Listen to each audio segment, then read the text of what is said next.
Hello. Hey. Hi. Hi. Nice to see you. Okay, I've got the ladies in the waiting room right now. And then if we want to do that for whatever reason, if they want me to draw on my pad at all. It's totally up to you. I'm just here to watch you flow and do your thing. Yeah. You're just here to be you. Okay. That's it.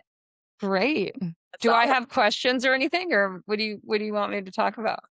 Well, okay, so we're doing Body Thrive, right? We've been Mm, reading the book and all of that. We're coming out of okay. cleanse week. And at the end of cleanse or not cleanse week, like the cleanse month, and at the end, I try my best to do future you stuff like you do, but I'm like, we've been reading Mm, your book. I've been talking a ton about you this month. And so I think just to like give them a taste of that work of like, okay, what was uncovered this month? What do we need mm, going forward, like the next floor, and like giving them hmm. a good kind of framework of that. So yeah. Okay. Like 80/20 type stuff like that? Yeah. Yeah. Okay. Yeah. Well, I'll get 80, my 20 next floor, and get like, my I mean, pad. I told them, I'm like, look, Cate goes deep fast. So they all know I'm like, we're here to like do some big work, ladies. Okay. And you are just so like you push people and you say, like you're not afraid to say the things where I'm a little bit more timid. I'm like flexing that muscle a little. So it's like, I mean, you don't know them as well as I do, but Yeah. um Okay. they're here. They know that it's like we're doing some work. Okay. Perfect. And a few of them won't be able to be here because of the time difference, like Sure. doing this in the morning. Yeah. But they're all like Always. all excited to watch the recordings. So we're definitely gonna have some ladies watching recordings. Okay. Yeah. Got All it. right. I'm gonna let them in. Okay. Okay. Hi, ladies. Hi, We Nina. got someone airborne. Love it. Hi, everybody. Hi. Welcome. Welcome. Thank you all for being here earlier in the day and for everybody who was able to adjust their schedules and everybody who's not will be watching the recording. So I am here and so honored to share with you all the one and only Cate Stillman. Uh, Cate is like, well, she is my midwife of Nina Cucina. Oh my gosh, of Wild Woman Collective. Um, Wild Woman Collective would not be, I don't know if Wild Woman Collective would even be in the world, honestly. Let alone would it be what it is without Cate. Cate has this incredible gift to see like deep into people's soul and purpose very quickly. She's a visionary and she was able to just really like see into my Dharma and help me to bring it to the world. So yeah, we all wouldn't be here today if it wasn't for Cate. And Cate is an incredible Ayurvedic practitioner, 25-year practitioner. She's been around the block. She's doing incredible work in the world, has authored, I don't know, 5 more books, more books. Lots of books. Yeah, Can't never stop. ending. Cate is she's just a absolutely brilliant human being that I am just so, so grateful to know and to get to work under. So, Cate. Oh, thanks. Okay.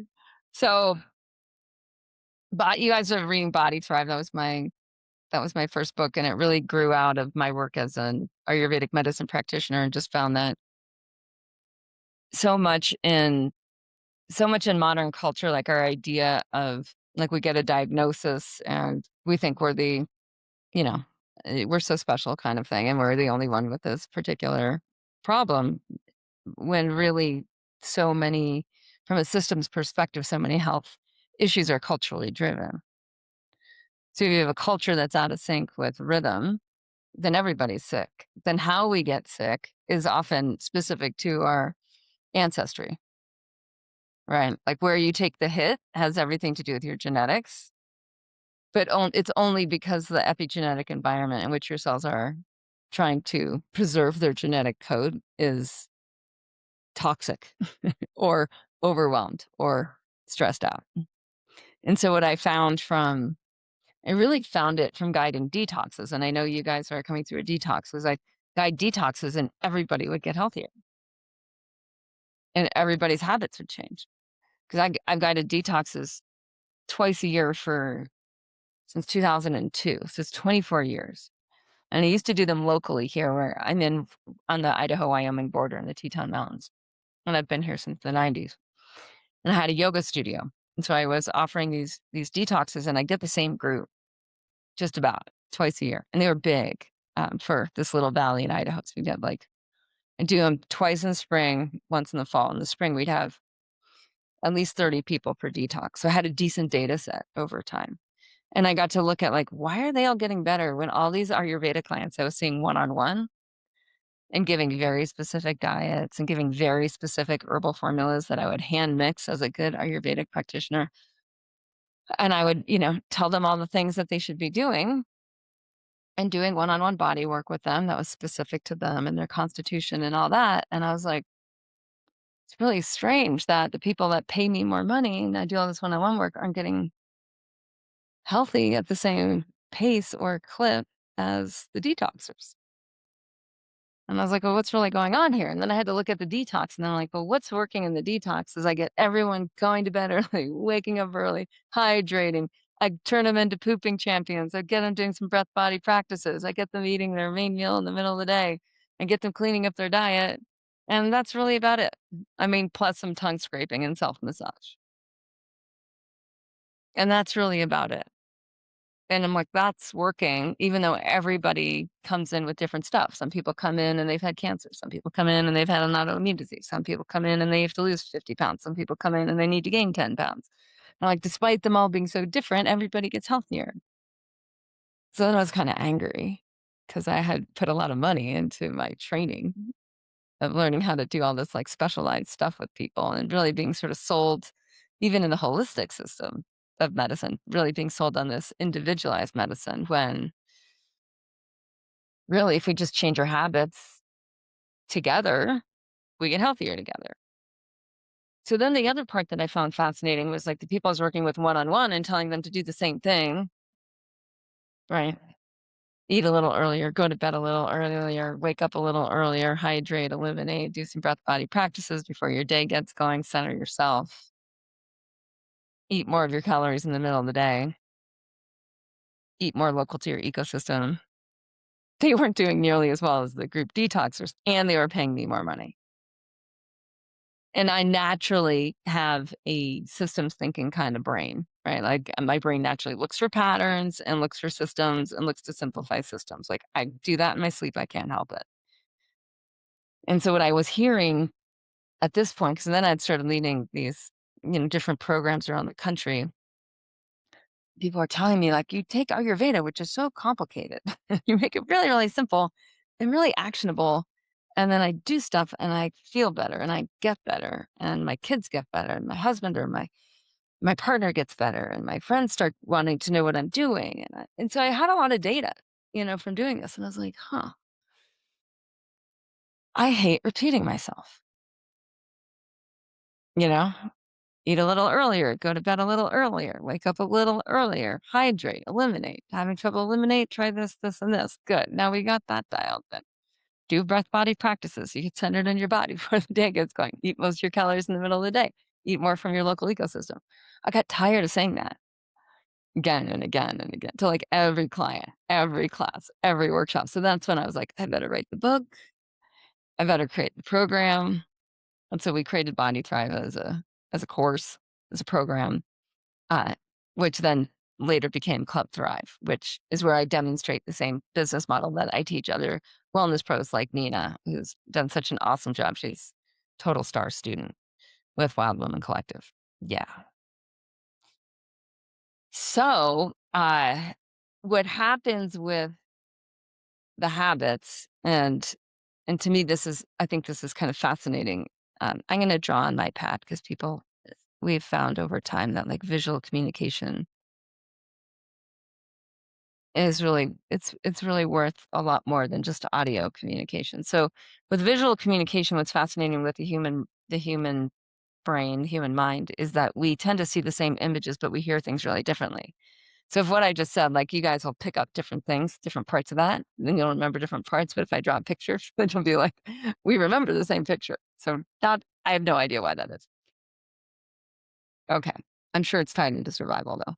So if we look at in Ayurveda, in yoga, there's these four aims of life. And we can draw them, in a number of different ways, but I'm gonna draw them as a diamond. So we'll say on side by side over here, and I'm not really thinking about this in a certain way. We have Artha and Kama. And Artha is basically you have enough stuff. Got plenty of stuff. I have a lot of I made a lot of money in my career as a wellness pro teaching this stuff. And so I have a lot of real estate. I have a lot of different houses and different places. We're turning into these like Club Thrive experiences. And it always surprises me. This is my main house when I come back, how much stuff I have. Like I walk in, I like open my closet and I'm like, my gosh, does anyone ever open their closet and they're like, that's a lot of tops. Quite a few brassieres, right? Plenty of underwear, right? So that's like stuff. You got enough stuff.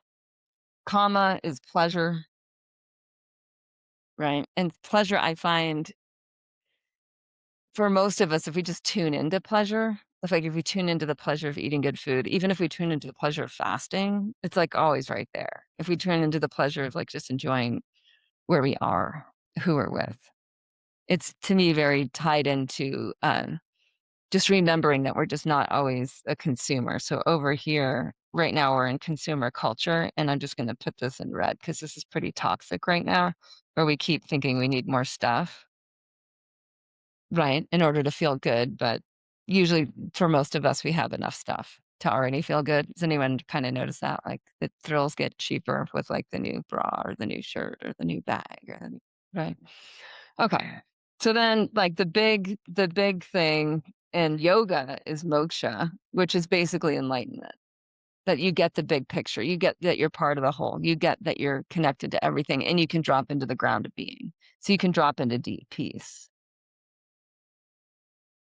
And this also to me is somewhat like it's a practice. And when we fast or we detox, we often get access into that a little bit more easily than when we're just like running around and overeating and drinking alcohol or smoking too much weed or like whatever it is that we're doing, where we're just not as tuned in to like, what do they call it? Getting high on your own supply. So moksha, you kind of gotta get high on your own supply to some degree. It's like it's part of the physiology. And so there are maybe some shortcuts. To some degree, you have to have the practices. You have to have the Dinacharya dialed in to naturally be able to access that more, in my opinion. Okay. And then down here is Dharma. And so Dharma is interesting. To contain is that word da, like in dhatu, or like a tissue level of the body. It's like containing. And then what is it containing is it's like there's Svadharma is really the main. Well, it's not necessarily the main Dharma. Sva means self. And so we could say this is like self-containment in terms of this lifetime that you're here in right now. And an easier way to say it is it's your personal purpose. You have other dharmas in terms of roles. So like I have a dharma as a mother. And what that looks like recently in this last year is like I have an 18-year-old who she's a very good girl and she's totally out of control having a like I call it hashtag best life ever. So her best life ever keeps coming first, and so she keeps, like, breaking rules and, like, guidelines that as every good girl, 18-year-old should be doing in this natural so she's living her dharma, and I'm living my dharma, right? So she keeps breaking the rules, and I keep being like, "Guess what? That makes your life suck with me, and eventually you're gonna stop wanting to do that." Okay. So then I have a dharma as a partner, I have a husband. I have a dharma to my mother, my aging mother who lives a mile away. Right. So we have these different dharmas in life. We may have a dharma in community. but then we also have like our sort of like penultimate dharma, which is like your deepest level of fulfillment in this lifetime. And this is where, like, if we feel like we're just in Groundhog's Day or like we're just dialing it in, that's where this becomes more of a pain point, right? If we're just like, is there more? Is there more? I already have enough stuff, right? I already know how to access my own bliss. Actually, let me do it this way. I already have enough stuff. I already know how to access my own bliss. I know how to meditate and drop into inner peace. Then, but why am I not fulfilled?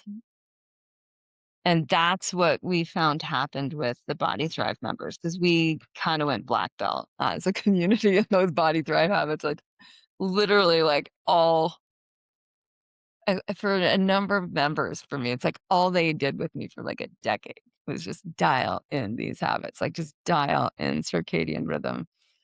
And we had a big test group with that. Like we had hundreds of people. And so we started to see the trend. We started to see the pattern. And again, as someone who recognizes patterns, it was like, that's really interesting that when we'll take this, let me do this. So what we want to do is like, how does this then relate? How does this relate to the Body Thrive habits?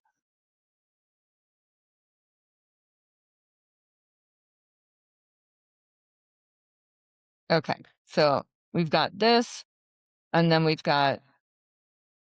oops, we've got Dinacharya,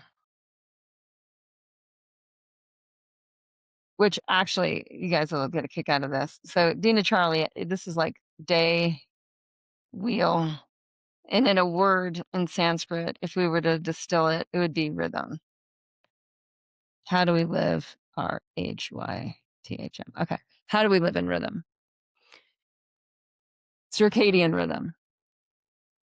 Eat a little earlier, go to bed a little earlier, wake up a little earlier, hydrate, eliminate, make some time for breath body practices so we get established in our body, right? Then go about our purpose, eat main calories when the daylight is still daylight before it gets nighttime. Rinse, repeat. So how these things actually start to connect is when this gets dialed in, when Dinacharya, and this again, I wasn't like, I'm gonna figure all this stuff out. It just happened from, first of all, realizing that every client I ever worked with got healthier with Dinacharya. If I could just get them doing the Body Thrive habits, and it wasn't even all of them. If we could get them finding their keystone habit, so it's like the one thing that makes the biggest difference in their lives. How does that habit stack? So we went like up to our throats in how do you evolve your habits?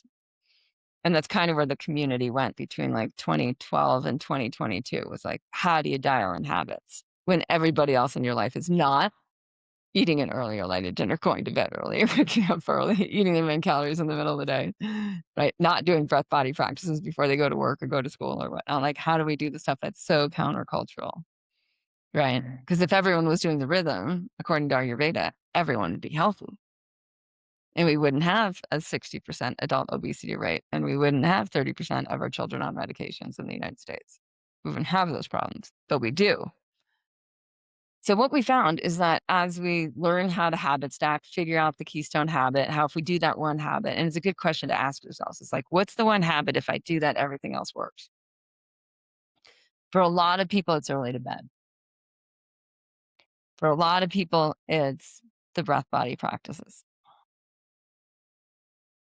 For a lot of people, it's like just meal spacing, healthier eating guidelines.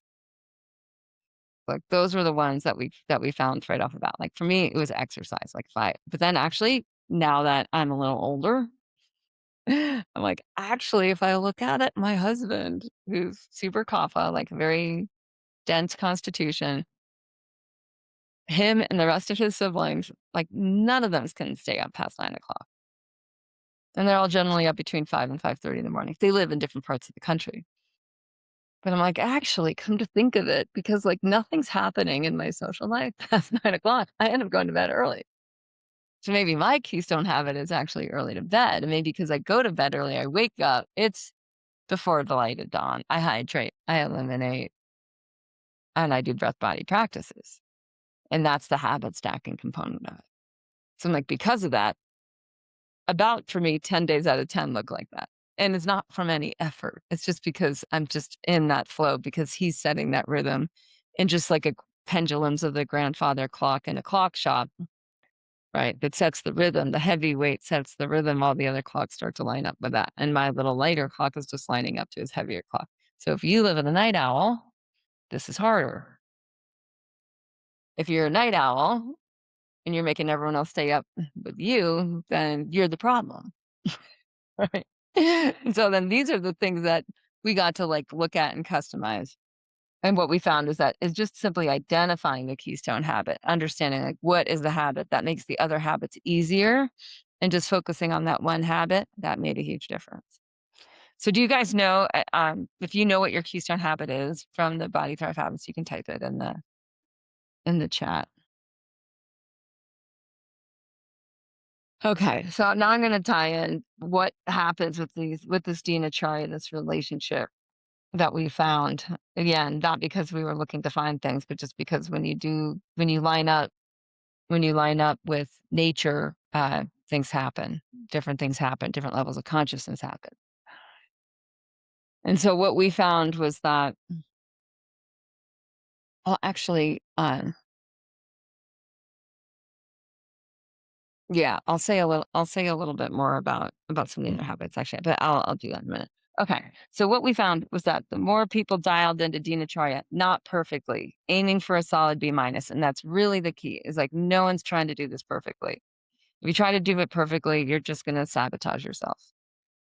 We just found that again and again and again. So you're just looking for like an 80%. This is part of the 80-20 rule. It's like you just have to be, air quote, good girl 80% of the time, which means you got to rebel pretty hard 20% of the time. Right? Otherwise it doesn't work. Otherwise you shoot yourself in the foot. And we kept saying that again and again. Okay. So easeful living is part of Dinacharya. That's what pointed to the peace. Right. So this was like easeful living. The first year I taught the Body Thrive habits as I was figuring this stuff out, we only had 9 habits because I didn't understand easeful living as a habit. I just thought of it as like the cream that rose to the top of what happens as you get to experience more easeful living. But what we found over time is it actually became a keystone habit, and we brought it in because it was like there's got to be something that reminds us that easeful living is just part of it, like that we can just tie into that. We can just plug into that. And for a lot of people, that also became the keystone habit. Okay, so we have this huge user group. And what we found was that as people dialed in their Dinacharya over time, that this down here, this whole Svadharma purpose, this got really important. All of a sudden, this became their key interest. And so as someone who creates communities and sees systems and creates systems, what I did is then I created a system around how to, because a lot of people are like, I just want to do more with my life. Like, I want to play. I kept hearing these things like, I want to make a bigger splash. I want to play a bigger game. I want to see what I'm capable of. And the reason that happened was because with Dinacharya, was just simply, again, Dinacharya, we're just saying this is the Body Thrive habits. It's funny, I kind of reflect a little bit now that I've been in this game, this business game for a long time, is it was really fun to like choose a domain name in like 2001. I actually didn't get my top pick. I wanted to be yogaveda.com, but I got yogahealer.com. But it was like Body Thrive was wide open as like a book title, as a domain, like back in 2014, 2015. And now like, all the names are taken. Everything's gotten so, the space has gotten really busy, and it really wasn't in the beginning. So it's been kind of fun to do this with the people that I've done this with. Okay. So as people dialed in habits, right, what happened is purpose. This has started to become more and more important, that people wanted to like, how do I play a bigger game? And to some degree, it was like, how do I make more money? How do I have more freedom in my lifestyle? How do I parent my kids my way? Like, how do I have the kind of experiences that I want to be having in my life? And so I looked at all of that as Dharma or purpose. And then I wrote Master of You. And that was my second book, which I actually, this is just a total aside. I got an email today from Anthropic, from the largest class action lawsuit. Anthropic is an AI that they have Claude, and they like stole all these books, including Master of You. So I might get this like another big ass royalty check because they stole it. $1.6 billion lawsuit. Yeah. And because Macmillan owns Body Thrive and Master of You, uh, they filed. So it's funny day. Just a funny day. And I don't really care who has the books because I'm like, great, just do more. Like if everybody was already doing this, then I wouldn't write this book. I'd write a much more interesting book, right? Uh, which is actually I'm writing Rewilding Medusa next, which is to me a much more interesting book. But what I found is like I couldn't work with my clients without Body Thrive. And then I couldn't work with my evolving clients who had already dialed in their Body Thrive habits on purpose without writing Master of You. And all we did in Master of You is again like very simple system where we just took the 5 elements and we said body, this is earth element, and this is basically the Body Thrive habits. We just shoved them all in that category. And then we said fire, this is your vision. This is the vision of your future. Air, this is how you use your time in order to fill your vision. And that requires strategy. All of this actually requires strategy, but time really requires strategy. And then we looked at ether or space. And we said, this is actually your home. This is how you architect your environment. So if you look around the room that you're in, it's like, seems earthy. Like a house seems really earthy. But then you think about like a house just contains space. It contains a vibration. And your vibration in your home determines what habits are easy for you and what habits are hard for you. So whenever you're wondering why a habit is hard, what we found, and we tested this for a decade as well, is like just reshape your space. If you're having a hard time eating well, like redo your spice drawer, redo your fridge, redo your uh, wherever you're storing your food, and instantly and design for the habits that you want to have. So if you want to eat more protein, if you want to eat more fresh vegetables, if you want to eat less processed food, architect your space to preference the habits that you want to have. And that's the easiest way to change your habits, besides having a group of people that are also changing your habits, which is really the core thing that we figured out in Body Thrive. Just get or the detox. It's like get a whole group of people doing the habits, make it normal, so they don't feel like they're the only one who's got to go to bed early, and the only one who's got to wake up early, and the only one who's got to deal with their pooping problem, and the only one that blah blah blah. Okay, so earth, fire, air, ether, water. And I looked at water and I was like, there's a few things going on here. So water is currency, it's current, and that becomes currency. So it has something to do with like money and the law of accumulation.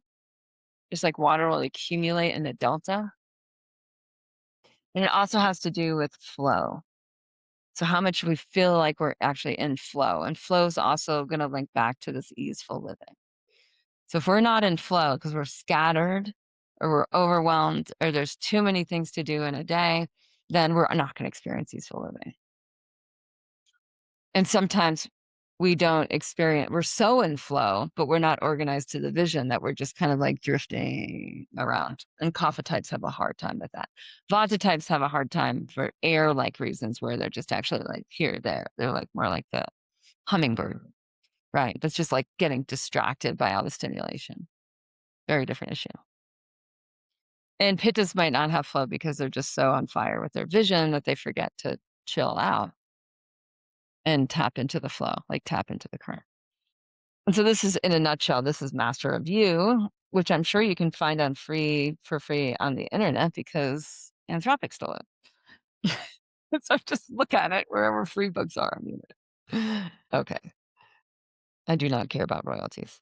I do not write for money. Okay. I write just to help people with this stuff. All right. So, anyways, that's what happened. And then what happened after that was primal. The community went primal. So we found that there was even even a more basic way in many ways than like body thrive, although very much related to body thrive, to have even more like energy and vision and to uncover some of the blocks of culture. And that's really where the community went next. And now it seems like we're going into mythology pretty hardcore. And in Club Thrive and Club Hero, we work with ambitious women. It's like really our target clients are like ambitious women who have holistic, multidimensional life goals. And then in Wellness Pro Academy, we coach the club business model that Nina is modeling perfectly, and with you guys in Wild Woman Collective. So at this point, I just want to like stop talking and hear whatever you guys are thinking about or questions that you want to ask or like what's useful, what's not useful, and how I can help you. Kate, I'm curious what your thought is as to why it was that when people dialed in their Dinacharya, their daily rhythm, that they then got more interested in their Dharma. Yeah, and I think it's because these 3 boxes got checked. Like we live in a materialistic age, right? There's enough stuff. This is why like the kids these days, does anyone have kids? Does anyone have kids who like to shop vintage or go to thrift stores? No. Yeah, a little bit.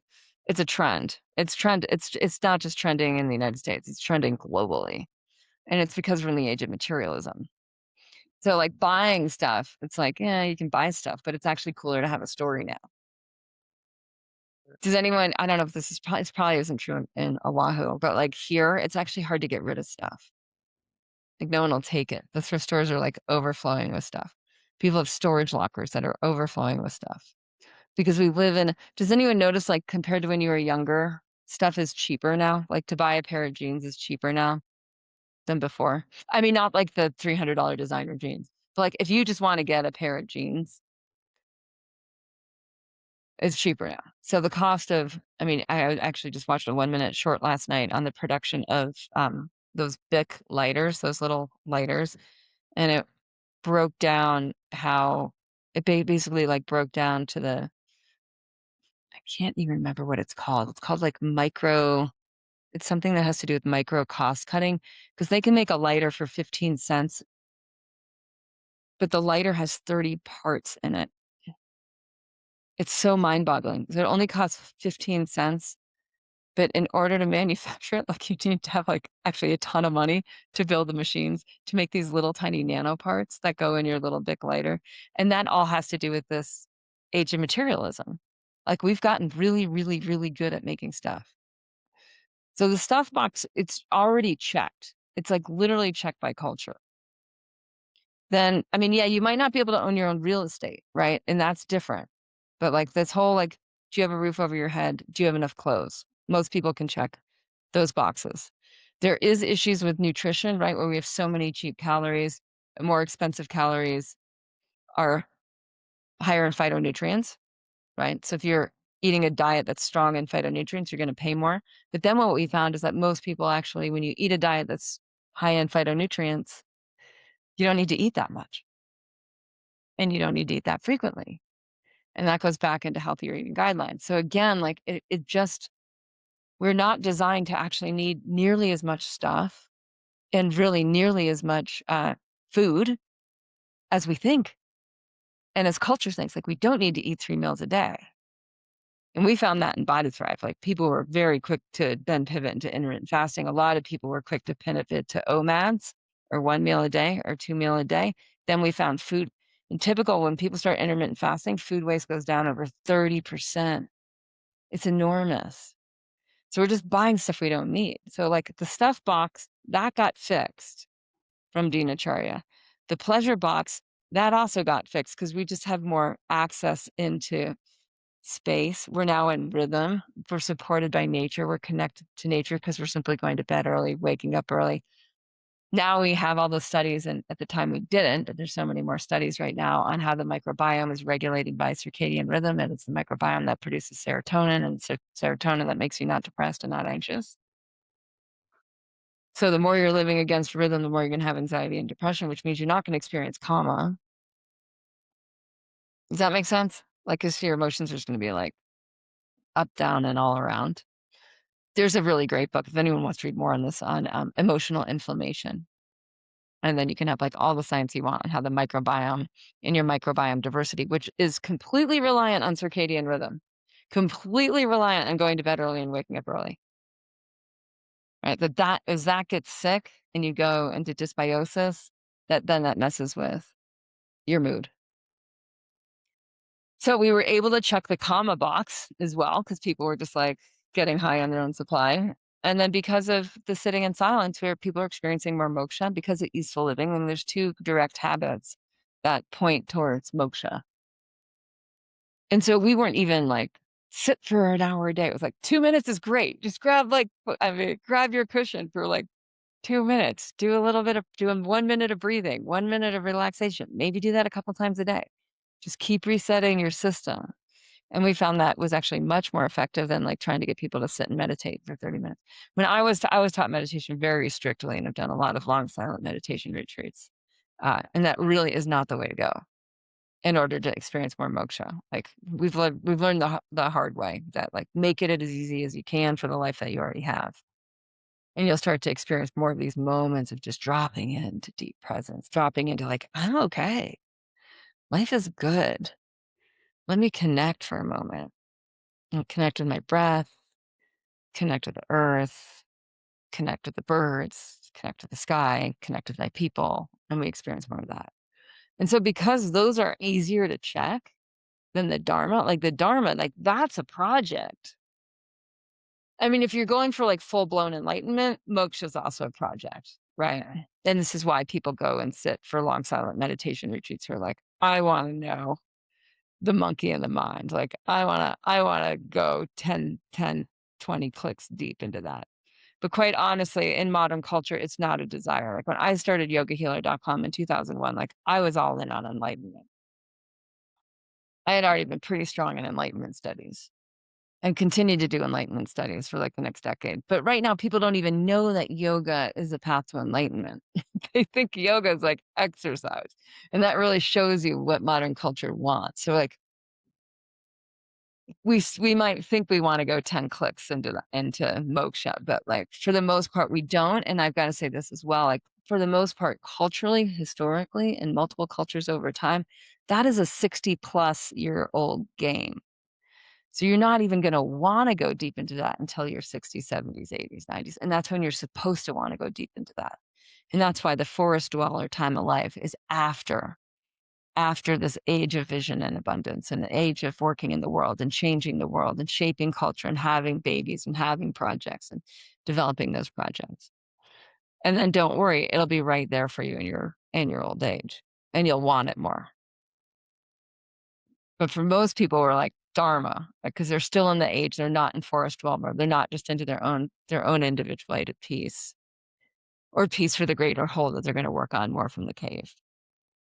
Yeah, good question. So we can also go, do you guys have questions or do you just want me to keep talking, spinning a yarn? Your choice. Keep going. Okay.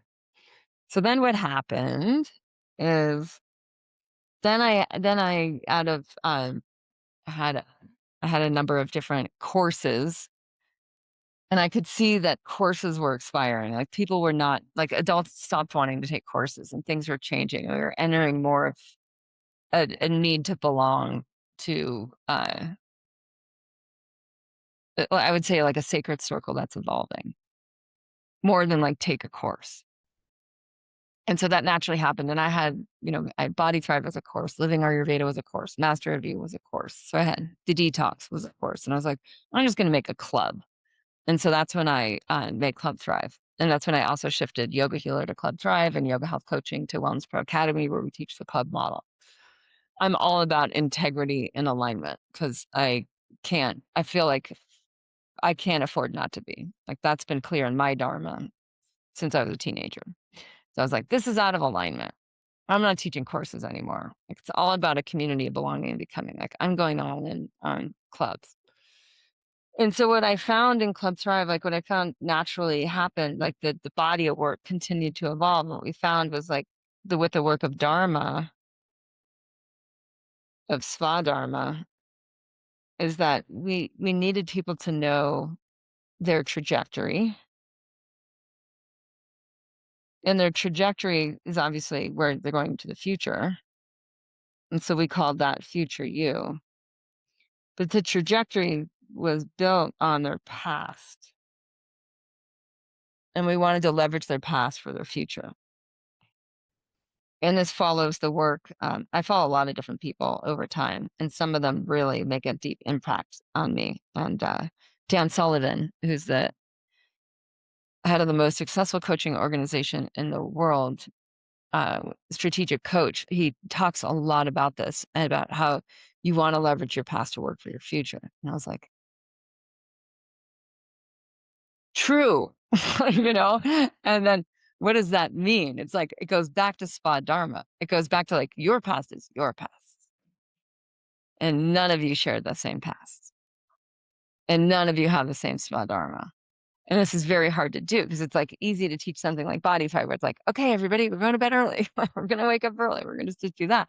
But Spa Dharma is like, everyone's unique. Everyone has a unique past and everyone has different goals in their future. And we shouldn't all want the same goals, because if we're all wanting the same goals, besides very general things like health and prosperity and intimacy and connection and contribution, legacy, like, yes, generally we want the same thing. Specifically, that looks so different. We have very different constitutions. Within Ayurveda's Prakriti, like we have really different constitutions. So even our ability to manifest the same future is drastically different, because our minds are drastically different. Our IQs are drastically different. So it's like, yeah, everything has to line up to Sva, to you, to your unique you. And so we dialed in on Sva Dharma and unique you and future you and how do you leverage the past to work for your future. And we also just dialed in on looking at this in stages. So if you look at even like the initial graphics of Master of You, is like there's all these like chutes and ladders.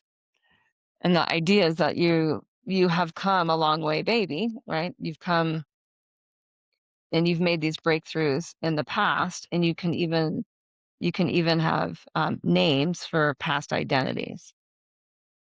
So just being able to label your past identities and see these leaps that you've made, right? And then also what you've left behind.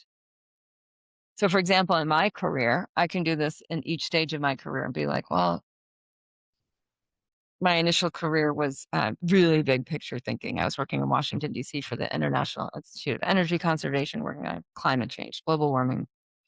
And that was like 16 years old until 23 years old. Like, that was my obsession, right? Save the world, save the planet. I had to get out of politics and policy work. I couldn't handle it. It was toxic. I didn't see that working. So I'm like, I'm going to switch to human consciousness studies. That brought me into yoga and Ayurveda. And so then I had to learn another system. So that was a new leap. And I had to let go of certain things. I had to let go of trying to make a much bigger impact on the worldwide stage in policy, in international politics and economics. So I had to let that go. But then it went somewhere. So then I became an Ayurvedic medicine practitioner and a advanced yoga teacher. And then a Panchakarma practitioner. Was doing a lot of really, really deep detox work. And for me to start to then scale my vision more and do this work with a bigger audience online, I had to let go of my local yoga studio and working with my locals one-on-one in order to teach these bigger things online. So you all have a past like this, and just simply mapping that out, we call this your fractal. So your trajectory, we also call this your fractal. And a fractal is a repeating pattern in nature where you can zoom in and zoom out, but the essence of it stays the same. And so we started helping people with like, exactly what is your fractal? And the more you get to know what that is, the more you can actually rewrite the parts of your past that need to be rewritten because they're actually holding your future back. So that can be like an outdated money story, or it can be an outdated story about competency. Like, I'm the one who shows up with confidence and other people rely on me, even if that means I can't do the things that I really want to do. So that might not be a past that works for the future, but it might be a pattern. So we started to look at, like, how do we help people actually rewrite the past, realign the past, do the trauma work that needs to be done, and heal the past so that their future can really be what they want it to be next. Okay. And so then as this happened, what we started to see is that we could then start to predict where we want it to be, like 3 clicks ahead. So where did we want to be 3 years in the future? And we started to set these 3-year targets. And then we had looked at, like, what is the strategy to get there? And what are these natural, and this is again where the 80/20 rule shows up. 20%, and thanks to Dan Sullivan, because he did a ton of work on this. Just like I didn't come up with Dinacharya. I didn't come up with 5-element theory. I didn't come up with like, thank you, Pareto's principle for recognizing, right? I just, like, leverage other people's systems and put them together into a way that's practical. So what is the 20% of the new floor? And if you guys just came through a detox, we'll make this really practical next. It's like, what is your new floor? And then what is, like, the 80%? And this is the bastard of this. Like, this is the hard part of this. Is like, an 80% of your past identity does not come for the ride. And this is what is like this is Chrysor's sword in the story of Medusa. So I don't know if you guys know, but when Medusa is murdered and they slice her head off, so everyone knows it's part of the Medusa story. Most people just know the uncontrolled Kundalini, but then she goes in the cave, she controls her Kundalini, then she gets murdered. Her head goes on Athena's shield, which is kind of a cool, like, full cycle of completion badassery. But then what actually pops out of her neck, because she gets beheaded, is Pegasus, the flying horse, right? And that's Ojas and Prana. And then Pegasus' twin brother, obviously fraternal, is Chrysor, the golden sword. And so the golden sword is what slices the 80 from the 20. And it only comes after you've been in the cave. So when you're in a detox, you're in a cave cycle. Okay, so here's Medusa. I've never drawn Medusa, so we'll just kind of go crazy with this. Right. Here's Medusa. And she's turned a bunch of men to stone. We'll say these are stone men. After she was raped in Athena's temple. So this is the crime, rape.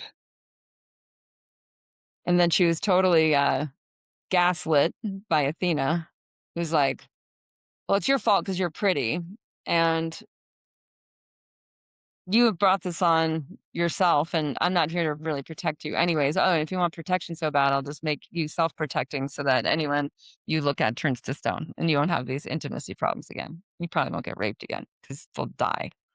So that was Athena's. This is where does this stuff come from? Like, this is myth that somehow comes out of humans understanding and making sense of our internal processes of evolution, in my humble opinion, but not just mine.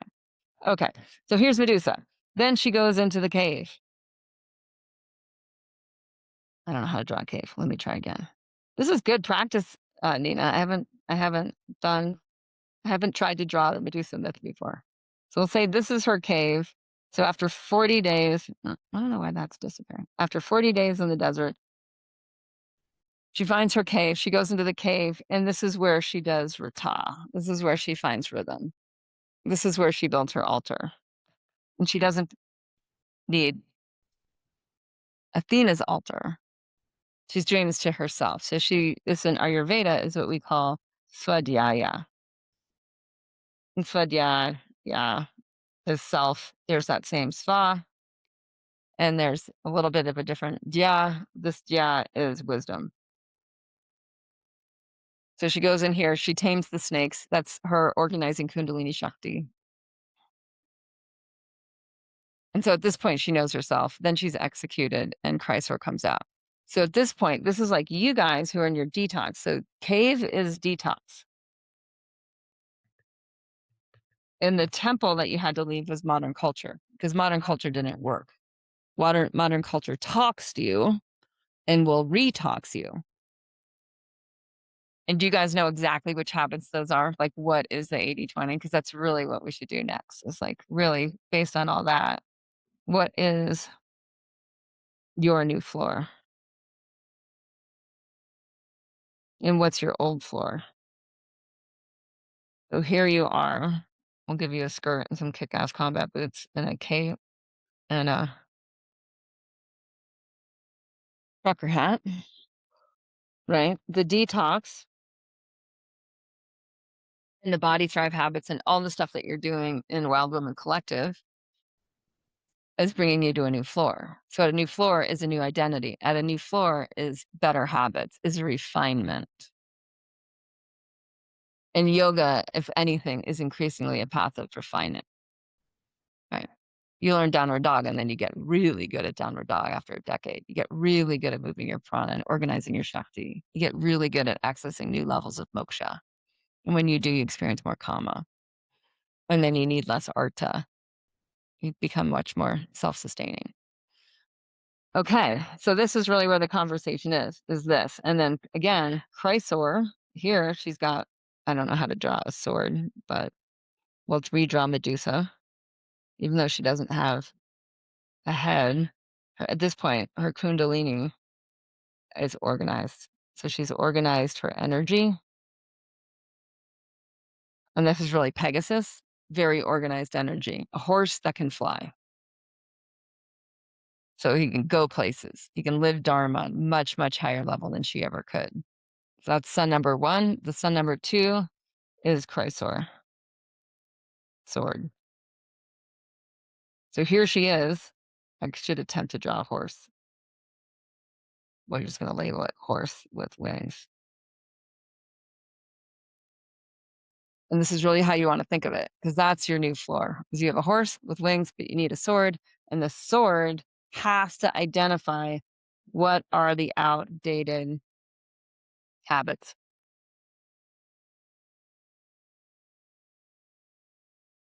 And what is the outdated identity? Then what is the new? And just like every Procter and Gamble product and improved habits. And exactly.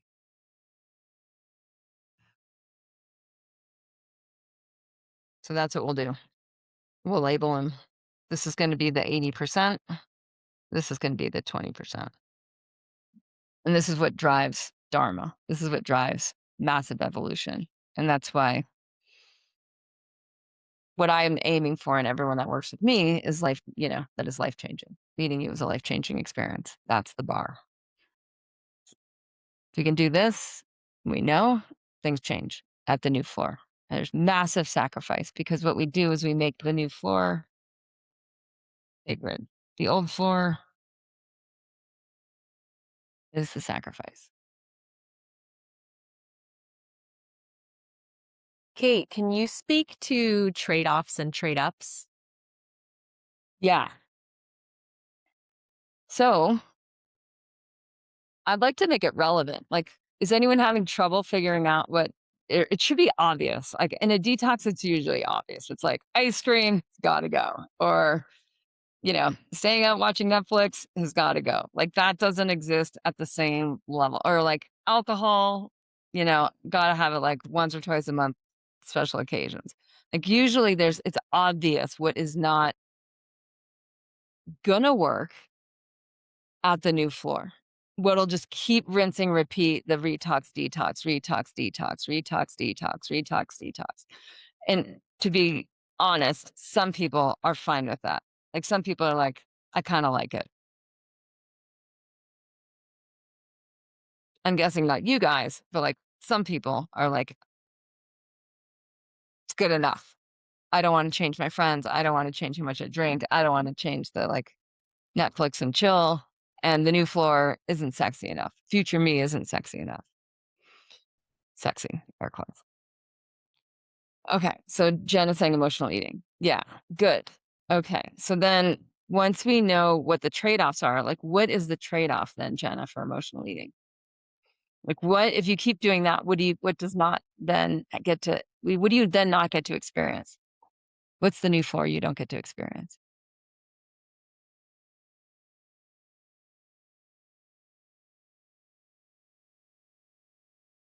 Freedom and peace. Great. Yeah, great. And then it's like, why is freedom and peace important? Like, what does that then enable or facilitate or engender? Okay, otherwise you get stuck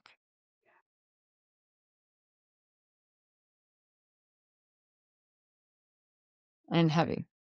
Yeah. And you guys, the bar for this is, again, increasingly subtle. So it might be heavy and stuck for Jenna, might be really different than for somebody else. We can't really judge this for other people, right? It's just, it's so sva. It's so self, like your sva dharma. So what's actually really at stake if you take a 3-year perspective? So if you look, sorry, try not to make it anyone ADD here, or give you whiplash. If you look at the 3-year, what's really at stake?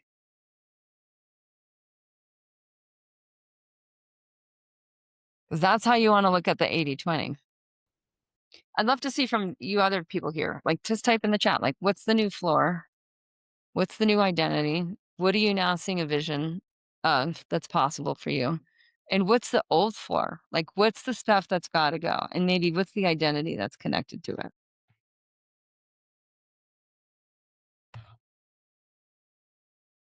Okay, more creativity, spaciousness, and presence. Good. And then you can get increasingly specific. So the more specific you are knowing the trade-offs, the more effective this becomes. Because then you can see it. Then you can really, really see what that's like. Like I had to go, it's kind of embarrassing, but like my ability to make money is high. My uh, ability to do like financial administration for my companies has historically been low. And I'm always like, whatever, I'll just eat it. I'll just eat a little bit of profit margin because I'm just not going to deal. I just don't want to deal. Don't want to deal. And then I processed all this trauma out of my nervous system. And all of a sudden, I wanted to deal with like where I felt out of control in terms of not knowing certain numbers in my business. And then I got really good at my new floor. I'm like, I'm all in. Like I know every number that I need to know in my business, and I know exactly what the strategy is. And I know, I just know every vendor we've canceled. Like I had gotten so bloated as I'd grown big. And then I just brought it all into that 80-20 and I cut out like all this junk and I got really, really good with the new skills at the new floor. And what happened is my nervous system got re-regulated. And so that freedom and peace is so real. What also happened is I was like, oh my gosh, I have such an elegant business in my 50s. It's so easy to run. It's so fun. I love my team. My finances are tight. I can bonus my people. Like all these other things happened at the new floor. And what I had to let go of was all of this incompetence around like finances and not knowing certain numbers and not honestly allocating chunks of time because it takes chunks of time to get good at certain things. And so I turned a weakness into a strength. So my old floor would be like, just make more money and don't worry about it, Kate. A new floor is like financially tight, elegant business model, great bonuses for like the people who work for me, Kate. Kind of a long name, but you get it. We could say like finance pro Kate and like kind of financial idiot Kate and re-regulated nervous system Kate. Okay, old floor, not listening or trusting intuition. Okay, so get specific with that, Tina. It's like where, how, with food, with people, with work. Get so specific, like where do you food and people? Okay, great. So then what's the new floor? Like what's the trade up? So if you're super good with food and people and intuition, like what is now possible? And you guys, this is really what drives motivation is when you start to see what's now possible. Like I wanted like high profit, like 90% profit business, super easy to run, no stress, dialed in team. And that for me was like, what does that mean? That means like at least 60 ski days a year, at least 60 surf days a year, like at least 60 mountain bike day, like big days on the bike. Like I know what it means. Right. And then is it worth getting those new skills around like the finance and the vendors and the like all these things that I'm not good at? I don't like to do that part. It was worth it. Yeah. And you guys can totally unmute. We can just have a chat.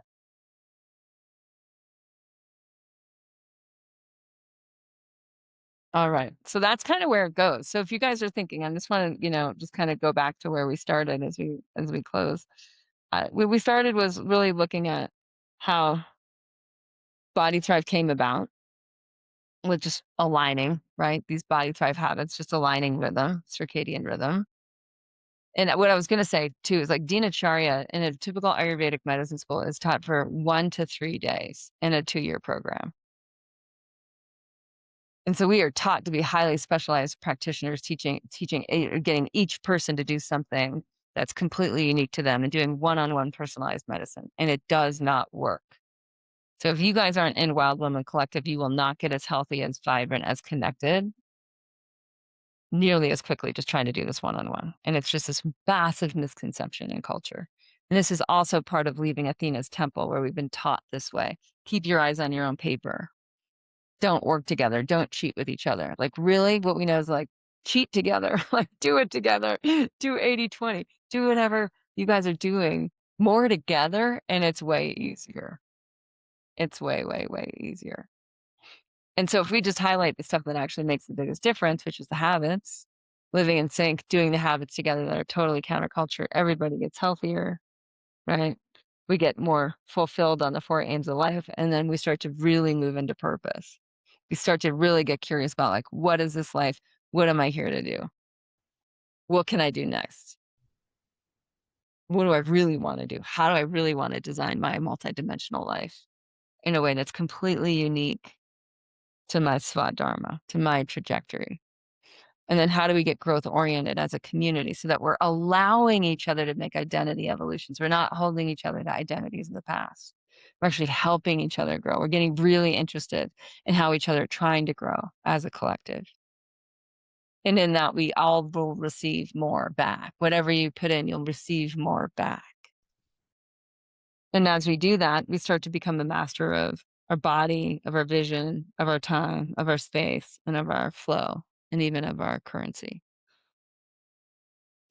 So as we get really curious, as you guys get more curious in yourselves and as each other, of like, what is exactly my new floor? I've just been through a detox. I just went into the cave. I did things that are hard. I did things that are counterculture, right? If this is like what everybody else's was doing, right? It was like eating what everybody else is eating. And you're just in the cave and you kind of dialed in like what's really, really good for you. You've been through an 80-20. And so now you get to see like, what is my new floor? What are my emerging habits? Because if not, you're just going to detox. And then what's the point?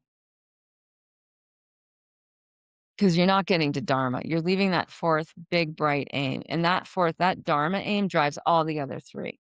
And that's really what I found. If I was like, how to encapsulate my last 26 years of work, Dharma drives Artha, Kama, and Moksha. The peace I get to experience, the enlightenment I get to experience is a direct reflection of people telling me, meeting you is a life-changing experience. And that's going to be true for all of you.